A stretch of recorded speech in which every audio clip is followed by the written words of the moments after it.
नमस्कार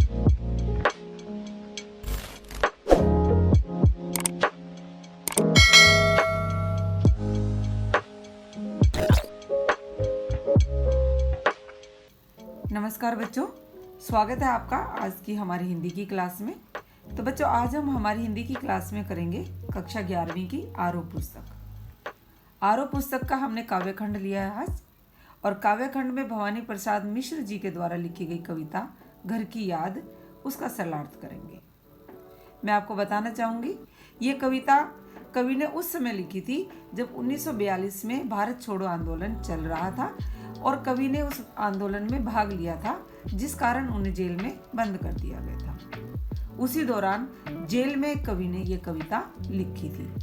जेल में रहते हुए किस प्रकार उन्हें अपने घर की, अपने परिवार के सदस्यों की याद आती है, उसी के बारे में वही भावनाएं उन्होंने अपनी इस कविता में व्यक्त की है। तो आइए शुरू करते हैं घर की याद कविता का सरलार्थ।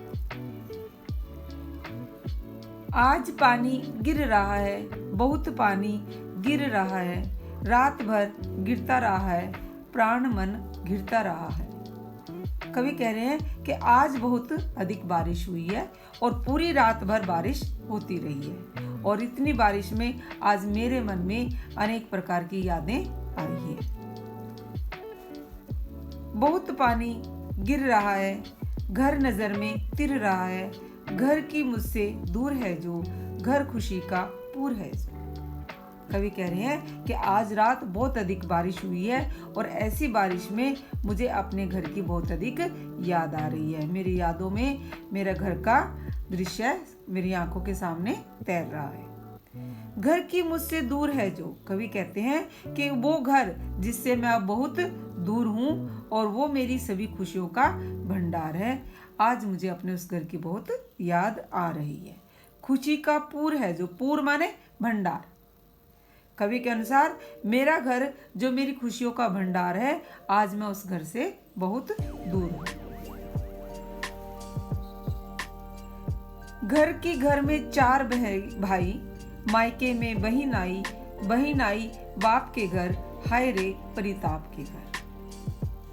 अब जैसे कवि को घर की याद आती है, घर के साथ साथ परिवार के सदस्यों की भी याद आनी शुरू हो जाती है। कवि कहते हैं कि घर में मेरे अलावा मेरे 4 भाई भी हैं, मायके में बहन आई, और मेरी जो विवाहित बहनें हैं, जब उन्हें मेरी जेल में जाने का समाचार सुना है, तो वो अपने मायके में आई हुई है। बहन आई बाप के घर, हाय रे परिताप के घर। परिताप माने दुख, क्योंकि इस वक्त कवि का घर दुखों का घर बना हुआ है, क्योंकि कवि जेल में है। इस कारण कवि कह रहे हैं कि मेरी बहनें अपने पिता के घर में आई हुई है, जो कि इस वक्त दुखों का घर बना हुआ है। घर में सब जुड़े हैं, सबकी इतने कब जुड़े हैं, 4 भाई 4 बहनें, भुजा भाई प्यार बहनें। अब यहाँ कवि याद करें कि आज मेरे घर में सभी परिवार के सदस्य इकट्ठे हुए हैं। जुड़े हैं मतलब इकट्ठे हुए हैं। सबकी इतने कब जुड़े हैं, इतने पहले कभी भी एक साथ सब एकत्रित नहीं होते। मेरे घर में मेरे अलावा 4 भाई और 4 बहनें हैं। मेरे भाई मेरी भुजा के समान मेरे साथ देने वाले हैं, और बहनें बहुत अधिक प्रेम करने वाली हैं। और माँ बिन पढ़ी मेरी, दुख में वह गढ़ी मेरी, माँ की जिसकी गोद में सिर रख लिया तो दुख नहीं फिर। उसके बाद कवि बहनों के और भाई के बाद माँ को याद करते हुए कहते हैं कि और मेरी जो माता है वो बिना पढ़ी लिखी है, और हमेशा मेरे ही दुख में दुखी रहती है। घड़ी मतलब दुखी रहती है। माँ की जिसकी गोद में सिर रख लिया तो दुख नहीं फिर। कवि कहते हैं कि मेरी माता इतनी ममतामयी, इतनी स्नेहमयी है कि उसकी गोद में अगर मैं सिर रख लूं तो मेरे जीवन के सभी दुख समाप्त हो जाते हैं। माँ की जिसकी स्नेह धारा का यहाँ तक भी पसारा, उसे लिखना नहीं आता जो कि उसका पत्र आता। फिर कवि अपनी माता के बारे में बताते हैं कि मेरी माता की जो प्रेम रूपी धारा है, उसका यहाँ जेल तक भी असर प्रभाव मुझे दिखाई देता है। अर्थात मेरी माता इतना प्रेम करने वाली है कि उसकी जो प्रेम की धारा है मुझे उसका अनुभव जेल में भी हो रहा है। उसे लिखना नहीं आता जो कि उसका पत्र आता। कवि कहते हैं कि मेरी माता पढ़ी लिखी नहीं है, इसलिए उसे लिखना नहीं आता जो वो मेरे पास पत्र लिख पाती है। अर्थात अगर माता को लिखना आता तो वो अब तक उनके पास पत्र लिख देती। इसके बाद अपनी माता के बाद कवि को पिता की याद आती है।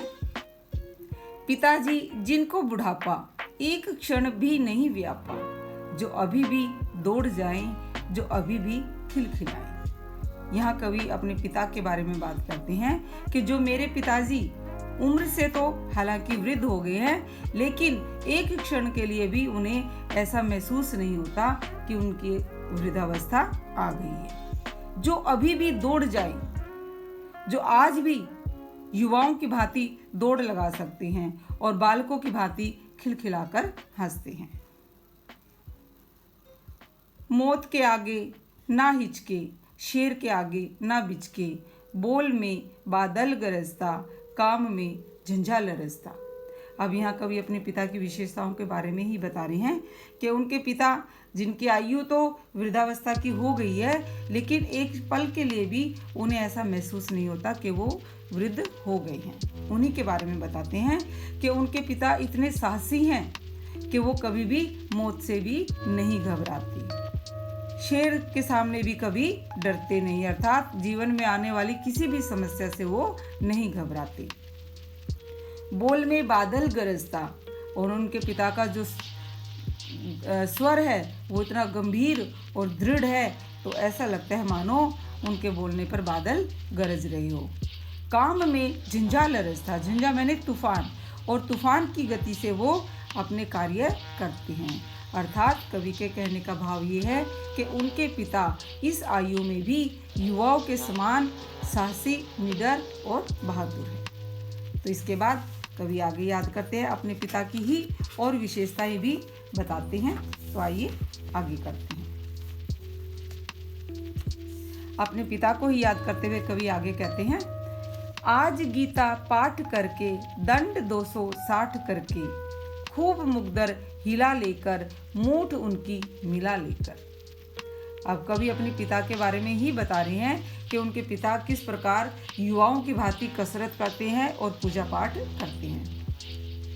कवि कहते हैं कि आज सुबह जब उन्होंने गीता पाठ कर लिया होगा और गीता पाठ करने के बाद 260 दंड बैठक लगाने के बाद मुकदर को हिला हिलाकर और उसकी मूठ मिला मिलाकर कसरत की होगी। जबकि नीचे आए होंगे नैन जल से छाए होंगे, हाय पानी गिर रहा है, घर नजर में तिर रहा है।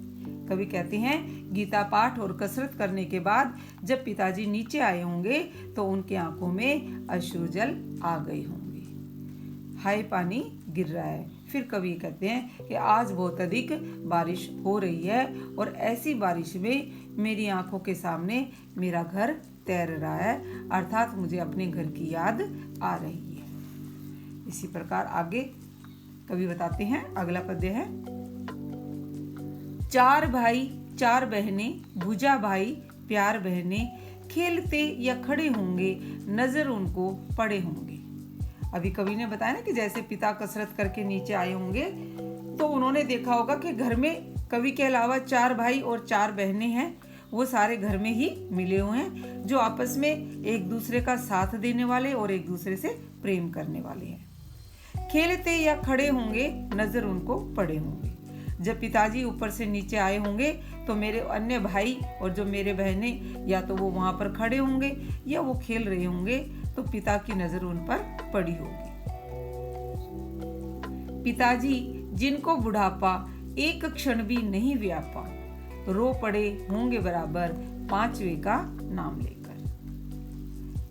कवि कह रहे हैं कि जब पिताजी ऊपर से नीचे आए होंगे और उन्होंने मेरे अन्य भाई बहनों को वहां देखा होगा, तो जो पिताजी उनको एक पल के लिए अब भी बुढ़ापा अनुभव नहीं होता, आज मुझ 5वें को ना देखकर उन भाई बहनों को देखकर रो पड़े होंगे।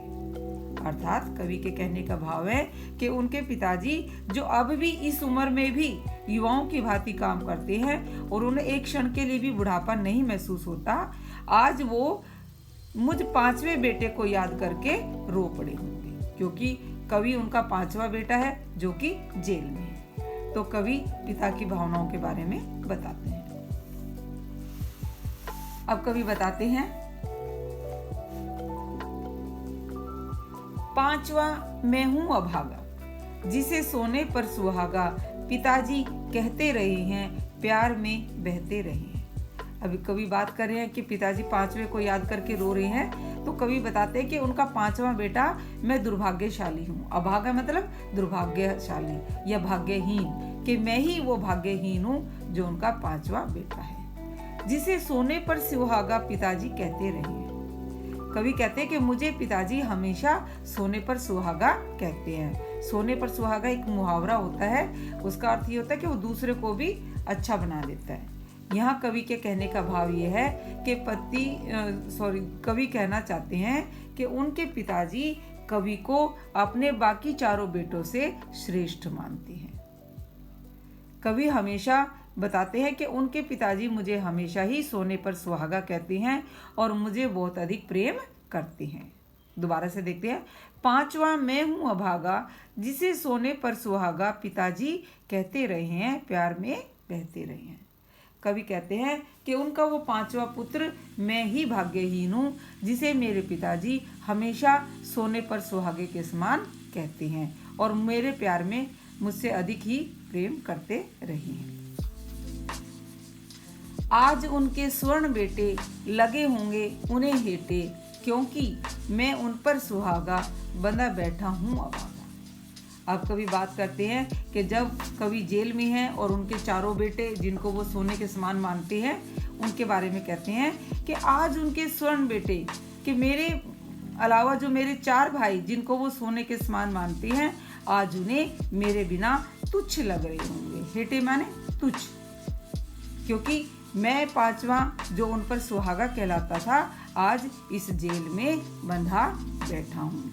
इस कारण मेरे पिताजी को मेरे जो चारों भाई हैं जिन्हें वो सोने के समान मानते हैं, वो भी आज तुच्छ लग रही हूँ।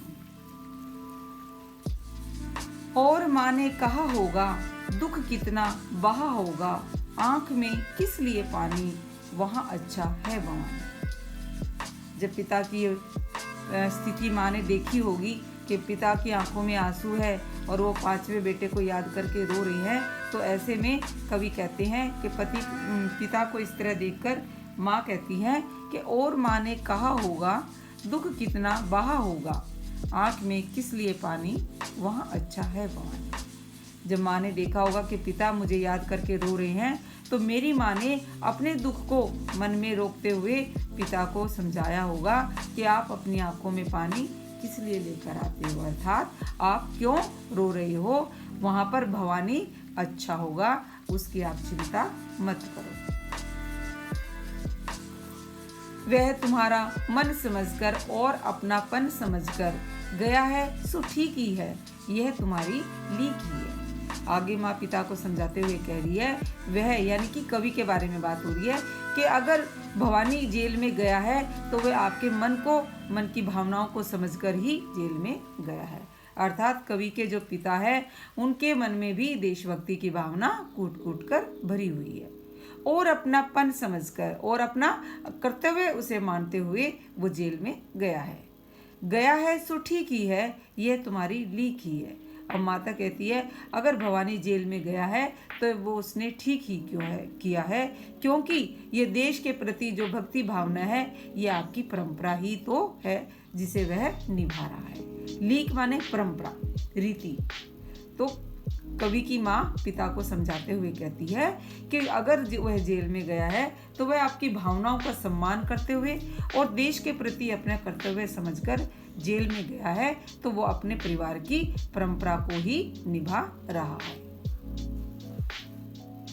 पाँव जो पीछे हटाता, कोख को मेरी लजाता, इस तरह हो न कच्चे, रो पड़ेंगे और बच्चे। फिर माँ आगे समझाते हुए कहती है कि यदि जेल जाने के डर से वो अपना यानी कि कवि अपना पैर पीछे हटा लेता, अर्थात देशभक्ति के आंदोलन में नहीं शामिल होता, तो वो मेरी कोख को लजा देता, मेरा नाम मेरी कोख को बदनाम करता। देखिए यहाँ पर मुहावरों का प्रयोग किया कवि ने, पाँव पीछे हटाना, कोख को लजाना, ये सारे मुहावरों का बहुत ही अच्छा प्रयोग किया कवि ने। क्या कहती है कवि की माँ, ध्यान से दोबारा करते हैं कि यदि जेल जाने के डर से भवानी आंदोलन से पीछे हट जाता तो वह हमारी नाम को बदनाम करता। और वह पिता को समझाते हुए कहती है कि आप इस प्रकार अपना मन कच्चा मत करो, अर्थात अपने मन में इस प्रकार की भावना मत लाओ। अगर आप रोगे तो आपको देखकर और बच्चे भी रो पड़ेंगे। इस तरह माता जब पिता को समझाती है तो देखिए फिर पिता क्या कहते हैं। पिताजी ने कहा होगा, हाय कितना सहा होगा, कहाँ मैं रोता कहाँ हूँ, धीर में खोता कहाँ हूँ। जब माता इस तरह पिताजी को समझा रही है तो माता की बात सुनकर पिताजी ने अपने मन की भावनाओं को, अपने दुख को अपने मन में ही सहन करते हुए कहा होगा कि नहीं, मैं रो नहीं रहा हूँ और ना ही मैं अपना धैर्य खो रहा हूँ। हे सजीले हरे सावन, हे कि मेरे पुण्य पावन, तुम बरस लो वे न बरसे, पांचवे को वे न तरसे। यहाँ देखिए अब कवि अपने मन की जो भावनाएं हैं, जो अपने संदेश है, वो सावन के महीने के सामने प्रस्तुत कर रहे हैं। अपने मन की बात सावन के महीने को कह रहे हैं। क्या कह रहे हैं कि हे सजीले हरे सावन, कि हे सजीले हरे भरे सावन, तुम मेरे पुण्य कर्मों के समान, तुम बरस लो वे न बरसे, पांचवे को वे न तरसे। कवि कहते हैं कि हे सावन, तुम चाहे जितना मर्जी बरस लो, लेकिन मेरे माता पिता की आंखों से आंसू नहीं आने चाहिए, वो मुझे याद करके परेशान नहीं होने चाहिए। इस प्रकार यहाँ देखो सावन के महीने का मानवीकरण कर दिया है, तो ये मानवीकरण अलंकार हो गया आपका।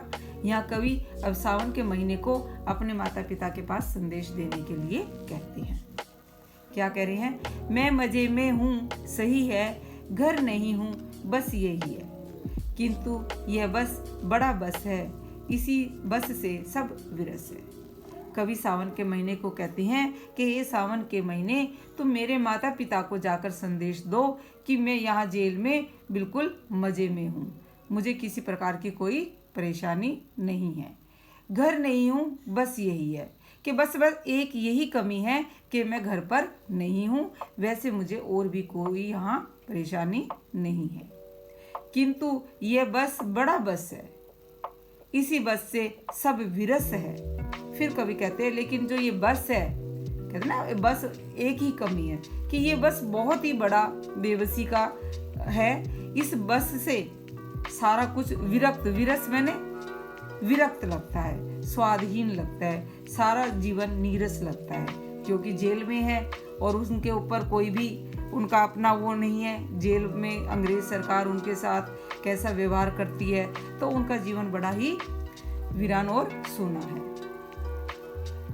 किंतु उनसे यह न कहना, उन्हें देते धीर रहना, उन्हें कहना लिख रहा हूँ, उन्हें कहना पढ़ रहा हूँ।